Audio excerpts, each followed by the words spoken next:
Next question. Solve the recurrence relation 3an, no, 6an minus 7an minus 1 is equal to 0, where n greater than or equal to 1. A3 is 343. ഇതെങ്ങനെ ചെയ്യാൻ നോക്കാം.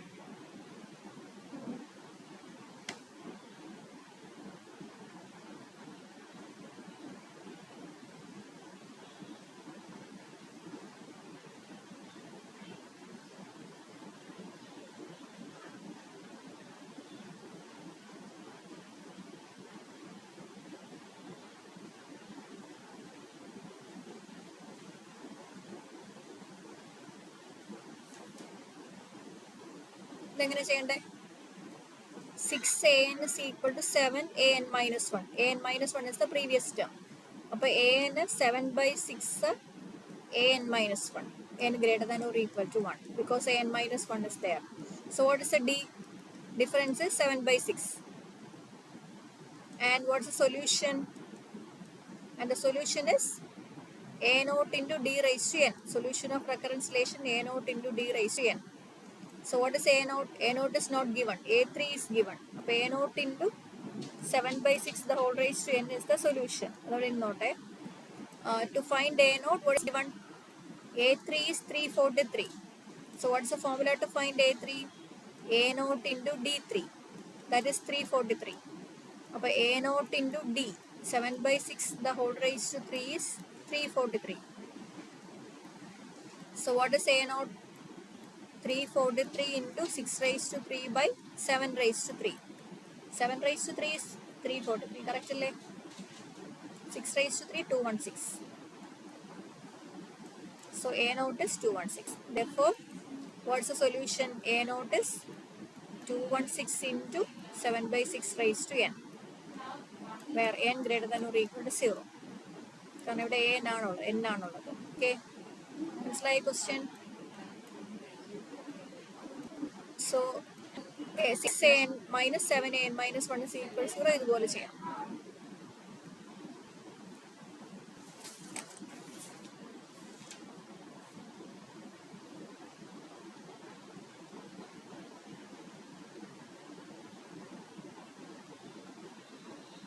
Next question.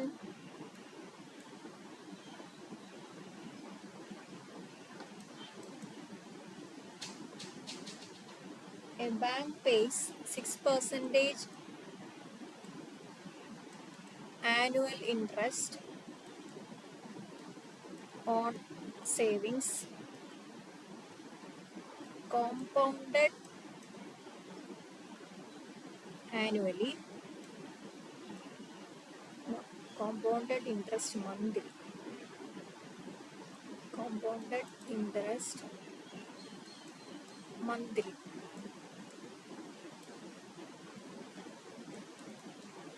If Roy deposits ₹1,000 on 1st May, how much will he get after 1 year?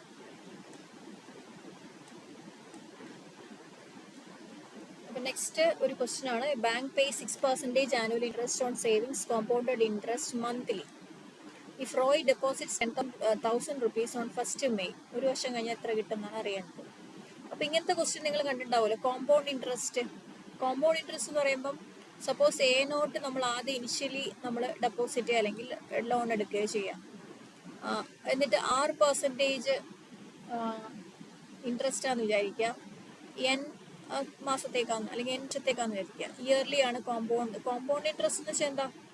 ഓരോ വർഷവും ആ amount compound ആയിക്കൊണ്ട് normal എന്താണ് ordinary നമ്മുടെ simple interest എന്ന് പറയും അല്ലേ? സിമ്പിൾ ഇൻട്രസ്റ്റും ഉണ്ട്, കോമ്പൗണ്ട് ഇൻട്രസ്റ്റും ഉണ്ട്.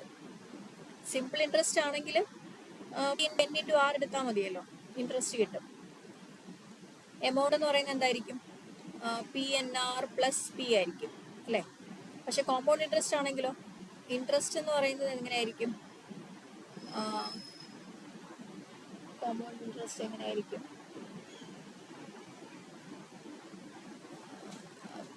P into R raise to N ആയിരിക്കുമല്ലോ അല്ലേ? P into R raise to N ആയിരിക്കും. അതായത് കോമ്പൗണ്ട് ചെയ്തിട്ടാണ് പോകുന്നത്. അപ്പോൾ ഇവിടെ മൾട്ടിപ്ലൈ ചെയ്താൽ പോകുന്നത്, ഇവിടെ ആറിൻ്റെ പവറായിട്ട് വരും. ഓക്കെ അല്ലേ? P into R raise to N എടുത്താൽ ഇൻട്രസ്റ്റ് കിട്ടും. സോ ഫൈനൽ എമൗണ്ട് എങ്ങനെയായിരിക്കും? P plus P into R raise to N ആവും. എന്ന് വെച്ചാൽ P into 1 plus R raise to N ആയിരിക്കും അല്ലേ? Principal into 1 plus R raise to N ആയിരിക്കും finally amount. Amount എന്ന് വെച്ചാൽ അറിയാലോ, പ്രിൻസിപ്പിളും കൂടെ ആഡ് ചെയ്തിട്ടാണ്, ഇൻട്രസ്റ്റും കൂടെ ആഡ് ചെയ്തിട്ടാണ് എമൗണ്ട് വരുന്നത്. ഓക്കെ, അപ്പോൾ ദിസ് ഈസ് ദ, ഇങ്ങനെ നമ്മൾ കോമ്പൗണ്ട് ഇൻട്രസ്റ്റ് കണ്ടുപിടിക്കുന്നത് അറിയാലോ. അപ്പോൾ ഇവിടെ 6% ആനുവൽ ഇൻട്രസ്റ്റ്. പക്ഷെ കോമ്പൗണ്ടഡ് മന്ത്ലി ആണ്. മന്ത്ലി ആവുമ്പോൾ ആക്ച്വലി ആർ എന്തായിട്ട് വരും? ഇപ്പൊ ഫസ്റ്റ് ഇയറിൽ 6% ആണെങ്കിൽ ഫസ്റ്റ് ഇയറിൽ നെക്സ്റ്റും, അതായത് ഇപ്പൊ മെയ്യിലാണ് നമ്മൾ ഡെപ്പോസിറ്റ് ചെയ്യുന്നത്. മെയ് കഴിഞ്ഞ് ജൂൺ ആകുമ്പോഴത്തേക്ക് എന്തായിരിക്കും? പിന്നെയും കൂടെ അവിടെ കാൽക്കുലേഷൻ വരും. മെയ് ജൂൺ കഴിഞ്ഞ് ജൂലൈയിലും 6% ആഡ് ചെയ്യും. ഓക്കെ, അപ്പൊ അങ്ങനെ വരുമ്പോഴത്തേക്ക് 6 × 6 × 6 അങ്ങനെ ഒരു രൂപത്തിലായില്ലേ? അപ്പൊ ഇവിടെ നമുക്ക് എന്തായിട്ട് വരും? പറയുന്ന ആക്ച്വലി എന്തായിട്ട് വരും? 6% ഇൻട്രസ്റ്റ്, ആനുവൽ ഇൻട്രസ്റ്റ് ആണെങ്കിലും മന്ത്ലി കാൽക്കുലേറ്റ് ചെയ്യുമ്പോൾ നമ്മുടെ എന്ന് പറയുന്നത് എന്തായിട്ട് എടുക്കുക? 6% ഡിവൈഡഡ് ബൈ 12. കാരണം ഇങ്ങനെ 12 മാസം ചെയ്യുമല്ലോ. അപ്പൊ 6% ഡിവൈഡഡ് ബൈ 12 ആയിട്ട്. ഓക്കെ, എന്ന് വെച്ചാൽ എത്ര വരും? 6% 6/100 × 12 അല്ലേ? അപ്പൊ എന്തായി? 2.5 അല്ലേ? 0.5 0.005 അല്ലേ? 0.005 മനസ്സിലായോ? അപ്പം കോമ്പൗണ്ടഡ് മന്ത്ലി എന്ന് പറയുമ്പോൾ ആനുവൽ ഇൻട്രസ്റ്റിനെ 12 കൊണ്ട് ഡിവൈഡ് ചെയ്യാം. കോമ്പൗണ്ടഡ് ക്വാർട്ടർലി ആണെങ്കിൽ എന്താ ചെയ്യേണ്ടത്? Annual interest divided by quarterly means ഒരു വർഷം 4 തവണ കാൽക്കുലേറ്റ് ചെയ്യും, ഡിവൈഡ് ബൈ 4 ചെയ്യണം. ഇവിടെ മന്ത്ലി എന്ന് പറയുമ്പോൾ ഒരു വർഷം 12 തവണ വരുമല്ലോ, അപ്പോൾ ഡിവൈഡ് ബൈ 12. അതുപോലെ ഈ ഹാഫ് ഏർലി ആണെങ്കിലോ, ഹാഫ് ഏർലി ആണെങ്കിൽ പിന്നെ നമുക്ക് ഒരു വർഷം 2 തവണ ഡിവൈഡ് ബൈ 2 ചെയ്യണം. അപ്പോൾ ഇവിടെ മന്ത്ലി ആയതുകൊണ്ട് ഇങ്ങനെയാണ് വരുന്നത്. അപ്പോൾ ഇനി കൊണ്ടുവരാം. ഇനിഷ്യൽ എമൗണ്ട് പ്രിൻസിപ്പൽ 1000 rupees ആണ്. അപ്പോൾ ഒരു വർഷം കഴിഞ്ഞ് അയാൾക്ക് എത്ര കിട്ടുമെന്ന് നമുക്ക് അറിയേണ്ടത് അല്ലേ? സോ ഇവിടെ നമുക്ക് എങ്ങനെ എഴുതാം? അപ്പോൾ ഇതിനെ ഈ ഒരു സിറ്റുവേഷൻ റെക്കറൻസ് റിലേഷൻ ആയിട്ട് എഴുതാൻ പറ്റണം, നേരത്തെ പോലെ. ഓക്കെ, റെക്കർ ചെയ്തല്ലേ വരുന്നത്. അപ്പോൾ റെക്കറൻസ് റിലേഷൻ ആയിട്ട് എങ്ങനെ?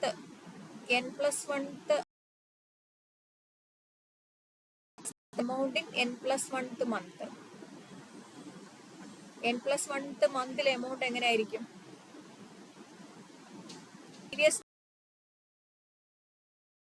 അതിന്റെ കൂടെ എന്ത് ചെയ്യണം? ഈ വർഷത്തെ nth മന്തിലെ ഇൻട്രസ്റ്റ് കാൽക്കുലേറ്റ് ചെയ്യണം. nth മന്തിലെ ഇൻട്രസ്റ്റ് എന്തായിരിക്കും? Interest rate 0.005 raise to n ചെയ്താൽ മതി.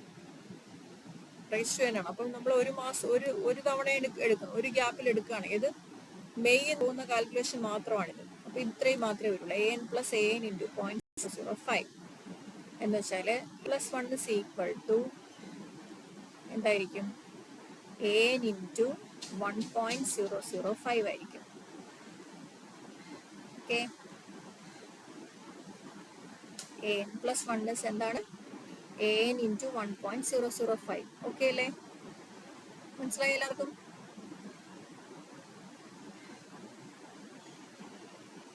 ക്ലിയർ ആയോ എല്ലാവർക്കും? So this is the recurrence relation. അപ്പൊ ഡിഫറെന്റ് ആയി.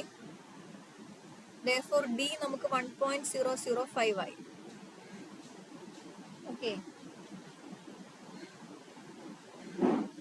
ഇനി വാട്ട് ഇസ് ദ സൊല്യൂഷൻ?